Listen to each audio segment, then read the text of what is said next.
Okay, welcome everyone. You reach Grandma Mo, covering the game three between Minnesota and Phoenix. So, wild finish. But you know what? This game was Minnesota lost this game in the first quarter, second quarter. They gave up layups. Their defense, their team defense, which they've been known for, was non existent. If Minnesota, and then they let the officials get to them. Like, Cheryl Reeve was going bananas. She got a technical in the second, and then she ended up getting another technical on a. Alyssa Thomas stole the ball from Fee. And then when her foot landed, her ankle turned. That wasn't a foul. It wasn't. I mean, I like Fee, but that wasn't. I mean, there were other fouls, but that wasn't a foul. That was a clean steal. I don't know. Minnesota looked out of sorts. They let the officials, and then Phoenix is, I don't know what you want to call it, but they let them it took them right out of their game, and they were still winning. But the thing is that if Minnesota just kept their cool and played their game, they probably would have won this game because they would have built a lead in that first half. But you know what? Congratulations to Phoenix. They get the win 84 to, what was it? 84 to 76. So Minnesota outscores them 22 to 19 in the first quarter. Then the second quarter, this is where things are coming off the rail. But the first quarter, they were giving up. There was no team defense for Minnesota, which is what they're really good at. And they were letting Sobley and Thomas and Copper, they were going right to the rim, and there was no help. There was no help defense. And then Phoenix got 3 and 4 shots. They weren't getting any rebounds. The rebounds were non-existent. So if Minnesota would go down and get one shot, and that was it, and then Phoenix, I'll have to look at the offensive rebounds, but Phoenix got multiple shot, like second and third shots. It was crazy. Like, oh my God. And that was all. They cleaned it up in the second half. It wasn't as bad in the second half, but their team defense was bad. Just giving up layups and stuff. So then, and then 23 to 15, they outscore them in the third. And everything's going okay. They started to play better in the third. And then the fourth quarter, 9 points. The number one team in the league scored 9 points in the fourth quarter. 21 to 9, Phoenix outscores them. And, as bad as their defense was playing, it was, they were still in the lead for most of the game. But they should have had, had they played their normal game, they should have had they didn't let the officials, and, I blame Cheryl Reed for this one because she should have kept her cool. She got, and then it threw off her players. She's a good coach. She's a great coach, but points in the paint, 42 to 28, Phoenix outscored them. Minnesota did better with bench points. Phoenix had more turnovers.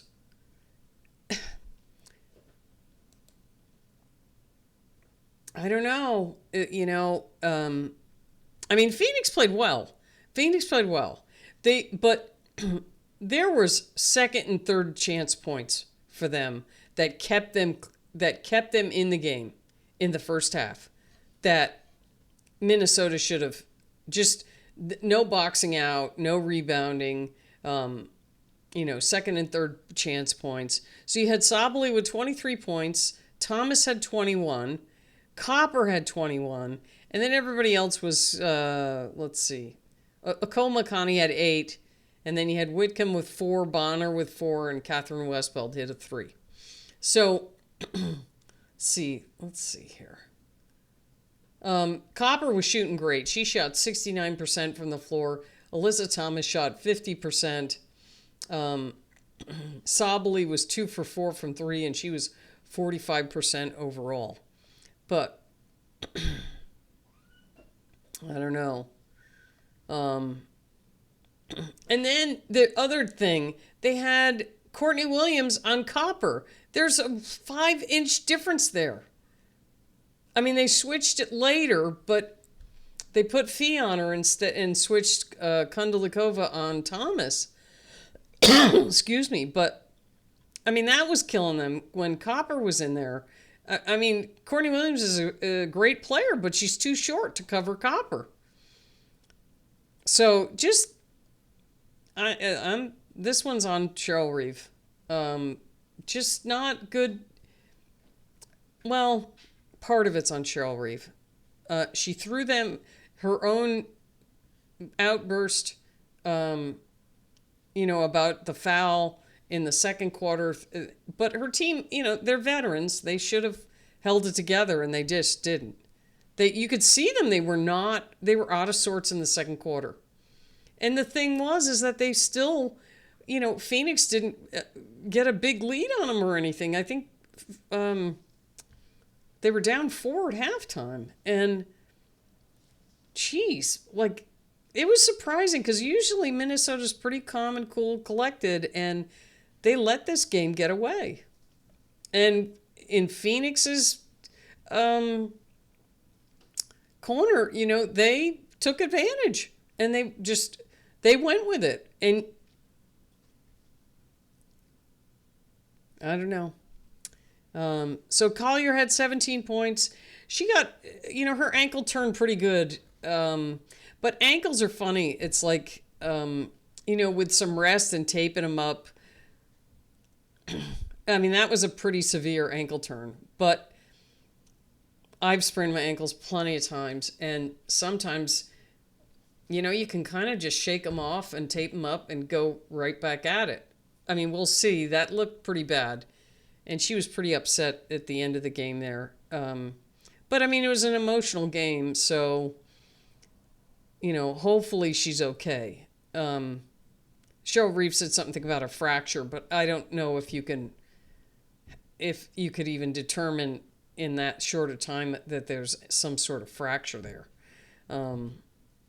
But, I mean, that was a pretty severe what we used to call wangles, where your ankle just turns underneath.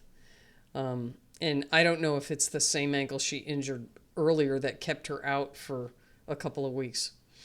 So, Alana Smith didn't score. That hurt them. Although Kundalikova came in and played some really good minutes for them. And, she was in there trying to get those rebounds. Kayla McBride, she had 12 points.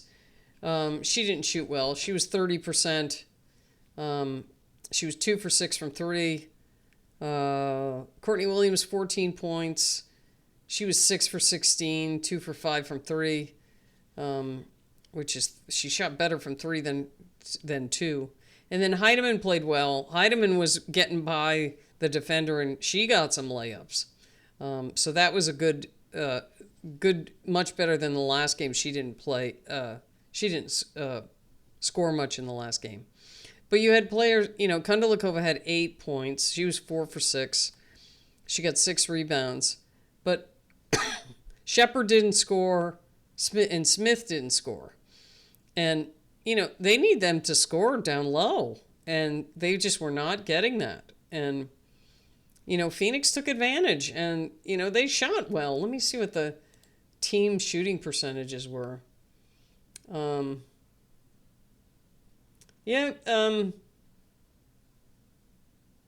Phoenix shot 46% to Minnesota's 42%, and then Minnesota shot 25% from 3 again. The other game they lost, that was their shooting percentage from 3. And Phoenix 33%, which isn't fantastic, but it's better than what Minnesota was doing. Let's see what else here stands out. The points in the paint, Phoenix 42-28. And those were layups. They were layups in the first half. Phoenix's starters shot a lot better than their bench. Minnesota's bench shot better than field goal percentage wise than their starters did. You just had, you had, and then, Sabally hit some great 3-pointers at the end of the game where they got multiple attempts. I want to see what second chance points were. Second chance points, Phoenix had 12 second chance points, which it seemed, watching the game, it seemed like it was a lot more than that. And, I mean, Minnesota had 9. So, I don't know. This was not calm, cool, collected Minnesota, and they need to figure that out because, I mean, they got to figure it out by Sunday. They let Phoenix take them right out of their game. And then you had the back and forth with Copper and Courtney Williams. I mean, I'm old school, but I don't like that crap. I mean, the announcer's like, oh, yeah, this is cool. No, it isn't. Just shut up and play ball. Leave that crap for the playgrounds or something. I mean, but some people like it. I'm just not a fan of it. Because it entices this chippiness, and then before you know it, you get players that are about to fight, and I don't know, not for me, not for me. Give me your best shot and go and just play ball, but none of this other crap that goes on. And I don't know. They were complaining because Cheryl Reeve was complaining about the officials, but I thought they did fine. Did they miss a couple? Yeah, they missed a couple, but I didn't think it was overly, And she was complaining about Fee. Fee was taking fadeaways. She wasn't driving to the hoop. That's why she didn't go to the foul line. She was taking fadeaways. I mean, did she get fouled a couple times? Yeah, but they called them. Did they miss some? Probably. But that last one wasn't a foul. Not that I could see. I mean, their legs hit a little bit, but Thomas was already going the other way.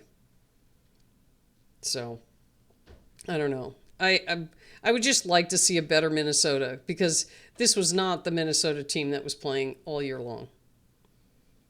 And that's sad to see. I want to see them at their best go up against Phoenix in their best. Not, I don't know. But, I mean, we'll see if he's okay. Ankles are funny because sometimes you can get right back on them after a day or two rest, which they're going to get. She'll get tomorrow off and then see how she is on Sunday. But the rest of Minnesota has just got to keep their heads and rebound. Rebound. The second chance points. Phoenix that kept them in the game because they were not hitting. In the first half, they were not hitting, and Minnesota just wasn't getting they were just not getting the rebound. And then, here's another chance. Here's another chance. It was crazy. It's crazy. Anyway, so we'll see on Sunday. If Minnesota can keep their cool and just play smart basketball and play team defense. But if they don't, I mean, Phoenix is, there's blood in the water now, and Phoenix is they're going to come like a bulldozer. So Minnesota's got to be ready with everything they have, and with or without Fee, they've got to shoot better and they've got to keep their cool. Anyway, So that's all I have for this one. We're going to get to the Indiana and Aces game next, and we'll see you next time.